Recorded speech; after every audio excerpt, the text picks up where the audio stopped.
Hello everyone, आज हम erythema multiform के बारे में बात करेंगे कि एरिथीमा मल्टीफॉर्म क्या है, इसके लक्षण क्या हैं, इसके कारण क्या हैं, इसके क्या क्या जोखिम हो सकते हैं, इसका डायग्नोसिस कैसे किया जाता है और इसका उपचार कैसे किया जाता है। तो आइए शुरू करते हैं। एरिथीमा मल्टीफॉर्म क्या है? एरिथीमा मल्टीफॉर्म स्किन से रिलेटेड एक समस्या है। यह स्किन का रिएक्शन है जो आमतौर पर संक्रमण या दवाइयों के कारण होता है। इस रोग का असर बेहद कम होता है और कुछ ही हफ्तों में यह अपने आप ठीक हो जाता है। इसे एरिथीमा मल्टीफॉर्म माइनर कहते हैं, लेकिन कभी कभी एरिथीमा मल्टीफॉर्म मुंह, जननांगों और आँखों को प्रभावित कर सकता है। इसे हम एरिथीमा मल्टीफॉर्म मेजर के नाम से जानते हैं। ये बीमारी ज़्यादातर बच्चों को प्रभावित करती है। एरिथीमा मल्टीफॉर्म वयस्कों में आमतौर पर 20 से 40 साल की उम्र में दिखाई देता है। हालांकि यह किसी भी उम्र में हो सकता है। यह बीमारी महिलाओं से ज़्यादा पुरुषों में देखी जाती है। एरिथीमा मल्टीफॉर्म को अलग अलग नामों से भी जाना जाता है, जैसे हर्पिस आइरिस, डर्मेटोस्टोमैटाइटिस। एरिथीमा मल्टीफॉर्म के लक्षण क्या हैं?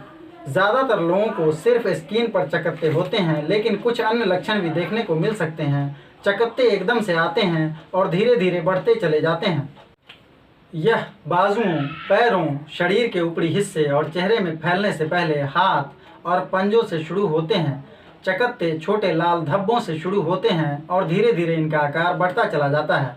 एरिथीमा मल्टीफॉर्म से जुड़े लक्षण जैसे तेज बुखार आना, सिर दर्द होना, त्वचा पर खुजली होना, त्वचा पर बार बार घाव होना, त्वचा पर तेजी से घाव का फैलना, त्वचा पर गांठ या दाने हो जाना, होठ पर सूजन आना, मुंह के छाले होना, चेहरे, होठ, हाथ पैर, हथेली आदि जगहों पर दाने निकलना इत्यादि भी हो सकते हैं।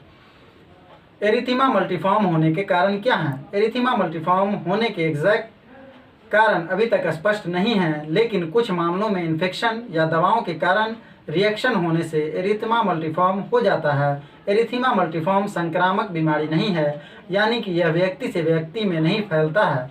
ज़्यादातर मामलों में एरिथीमा मल्टीफॉर्म वायरल इन्फेक्शन के कारण होता है, जिसके लिए कोल्ड सोर्स यानी कि हर्पिस सिम्प्लेक्स वायरस जिम्मेदार होता है। कुछ लोगों में एरिथीमा मल्टीफॉर्म होने के पीछे माइकोप्लाज्मा बैक्टीरिया जिम्मेदार होता है। कुछ प्रकार की दवाइयों के कारण भी एरिथीमा मल्टीफॉर्म होता है, जैसे non steroidal anti inflammatory drug, antibacterial दवाइयाँ, पेनिसिलिन और पेनिसिलिन से बनी एंटीबायोटिक, एनेस्थीसिया इत्यादि।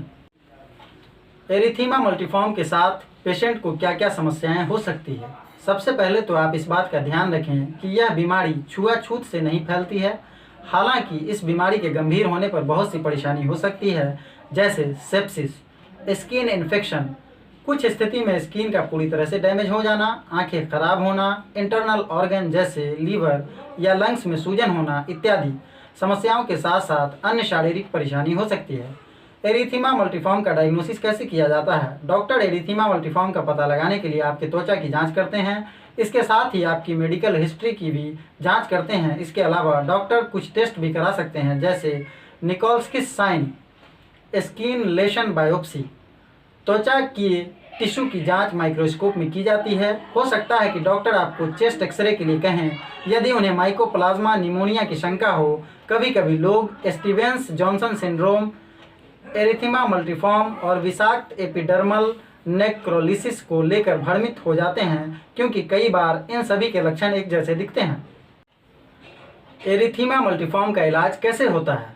डॉक्टर सबसे पहले उस बीमारी को कंट्रोल करते हैं जिससे एरिथीमा मल्टीफॉर्म होता है। इसके बाद संक्रमण होने से रोकते हैं। फिर लक्षणों के आधार पर इलाज शुरू करते हैं। डॉक्टर आपको ऐसी दवाओं को बंद करने के लिए कह सकते हैं जिनसे आपके त्वचा की समस्या बढ़ने के चांसेस रहते हैं। खुजली दूर करने के लिए डॉक्टर आपको एंटीहिस्टामिन और मॉइस्चराइजिंग क्रीम देंगे। दर्द दूर करने के लिए दर्द निवारक गोलियां, सूजन व लालिमा कम करने के लिए स्टेरॉयड क्रीम इत्यादि जैसी दवाइयां दे सकते हैं। ज़्यादा गंभीर मामलों जैसे एरिथीमा नेक्रोलिसिस या स्टीवेंस जॉनसन सिंड्रोम में मरीज का इलाज आईसीयू या बर्न केयर यूनिट में किया जाता है।